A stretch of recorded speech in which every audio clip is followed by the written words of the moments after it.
Genaro Lozano, ¿cómo estás? Buenas tardes. Querida Bianca, muy contento de saludarte a ti y a toda la audiencia de La Octava. Ya se nos fue la semana, ya estamos en jueves precisamente, y estoy precisamente hoy desde la Ibero, en donde se realizó un foro que yo diría el primero que se ha hecho para hablar de temas de política exterior en esta elección presidencial. La Ibero convocó a un diálogo con las personas candidatas, con las personas representantes de política exterior de las tres candidaturas, tanto de la coalición de Sigamos Haciendo Historia, como de la coalición de Fuerza y Corazón por México, como la de Movimiento Ciudadano. Y fíjate que me quedé con buena impresión porque la política exterior casi nunca juega, como dicen, la política exterior no gana votos, pero es muy importante para nuestro país por diversas razones. Primera, porque México es de las naciones exportadoras, de las potencias exportadoras más grandes del mundo, porque somos una nación que está muy interconectada con el mundo precisamente en materia económica, porque tenemos una diáspora mexicana en Estados Unidos de más de 30 millones de personas que o tienen alguna ascendencia mexicana o tienen algún vínculo o tienen la nacionalidad mexicana y que viven y trabajan en Estados Unidos y que además envían remesas y por el peso que México siempre ha tenido en el mundo en muchísimos temas, entre ellos, por ejemplo, el derecho de asilo, tema del que hablamos recientemente por la crisis en Ecuador. Y fíjate que este tema no ha ocurrido o no ha sido discutido a profundidad en la campaña ni por Claudia Sheinbaum, ni por Xochitl Gálvez, ni por Jorge Álvarez Maínez. Por ello, pues se hizo este foro y fíjate, te cuento un poco. Primero estuvo Diana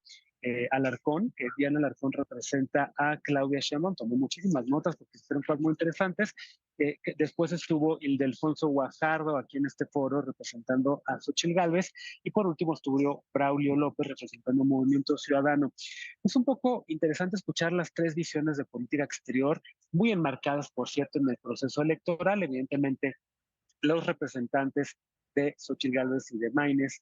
pues prácticamente son una crítica a la posición de México en el mundo, la ausencia del presidente López Obrador en los foros internacionales, la preocupación por cómo recuperar la presencia de México en estos foros, me refiero a foros como el G20 o a foros como el Consejo de Seguridad de Naciones Unidas, la Asamblea General y la misma OEA. Creo que en la oposición hay esta coincidencia, tanto en Alfonso Guajardo como en Braulio López, estaba esta coincidencia de que México necesita sí ocupar otra vez estos espacios con la figura del presidente, la presidenta o presidente de quien gane la elección en este 2024. Por su lado, eh,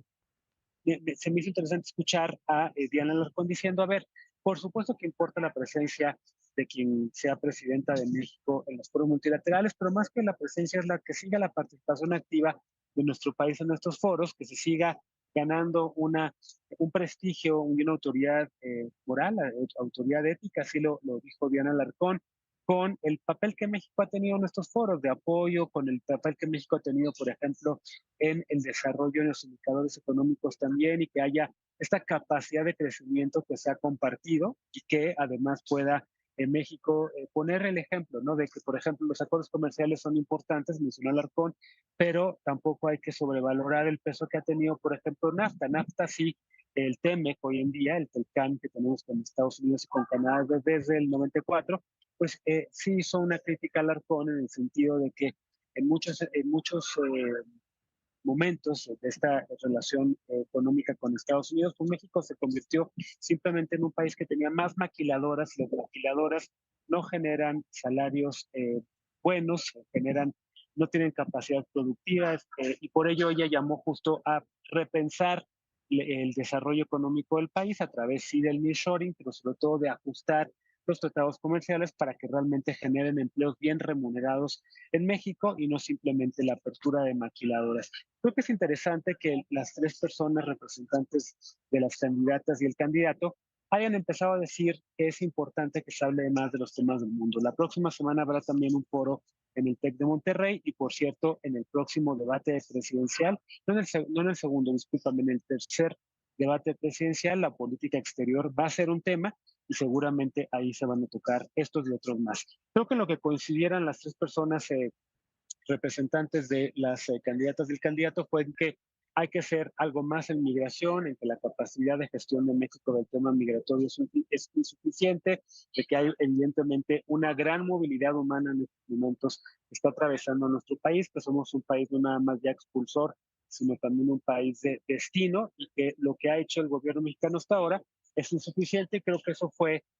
una coincidencia entre las tres emisiones de política exterior. Migración, la atención a los mexicanos con la apertura de más consulados, ese fue también un tema en el que creo que coincidieron las tres visiones. La representación de México en el mundo, sobre todo hubo muchas preguntas de las estudiantes y les estudiantes de la Ibero, sobre todo en materia de por qué no tenemos más representaciones de México en el mundo. Creo que ahí también hubo una coincidencia de que tiene que haber una presencia más fuerte, de la capacidad de México también de poner el interés nacional y por supuesto de algunos temas que están en la agenda, como la guerra en Gaza, como la agresión de Irán a Israel. Hubo también posicionamientos, sobre todo de la oposición de Movimiento Ciudadano. El diputado Braulio López pues criticó al gobierno mexicano por lo que él llamó una política ausente en esos sentidos, sobre todo de condena al genocidio en Gaza. Esos son los temas de política exterior. Evidentemente creo que algunas de estas personas, si gana de Claudia Sheinbaum, creo que Diana Alarcón tendrá un papel fundamental en la definición de la política exterior. Si gana Xochitl Gálvez, creo que el Alfonso Guajardo lo propio, y si gana Álvarez Maínez, pues también Braulio López, y creo que es conocer qué piensan de las posturas de México, de cómo sería la relación con Donald Trump, ha sido fundamental. Con Trump creo que las tres campañas coincidieron en que es un momento complicado, pero creo que las tres coincidieron en que lo que hay que defender es la soberanía mexicana. Fíjate que estos temas van a estar, como te decía, en el tercer debate, pero quiero también ya cambiar y aprovechar estos últimos minutos del caleidoscopio de hoy para regresar a México y hablar de lo movida que ha estado la semana, sobre todo por el tema de la guerra en el Poder Judicial, esta denuncia que se presentó de manera anónima contra el exministro presidente Arturo Saldívar y contra algunos de sus colaboradores en el Consejo de la Judicatura. Me parece que eso está destinado, evidentemente, a discutir la reforma al Poder Judicial que está proponiendo Claudia Sheinbaum, que entre otras cosas incluye la elección de ministros y de juzgadores, de jueces y ministros de la Suprema Corte también, y que evidentemente no gusta a muchas personas en el Poder Judicial, y que creo que la peor manera de discutir una reforma que realmente sirva a la justicia en México y que termine con la corrupción y que termine con muchos de los temas que, por cierto, Arturo Saldívar había dicho que había desterrado ya el Poder Judicial, pues es precisamente no politizando este asunto. Me parece de una absoluta gravedad las denuncias que se están presentando en la Suprema Corte y en el Consejo de la Judicatura. Creo que sí tiene que haber una explicación contundente y una investigación contundente, sobre todo por parte del Consejo y también de la Suprema Corte, y que creo que el ministro Saldívar debería en estos momentos explicar cada uno de los puntos que ahí se mencionan, como dice, por ejemplo, Netzaí Sandoval, otro de los implicados en esta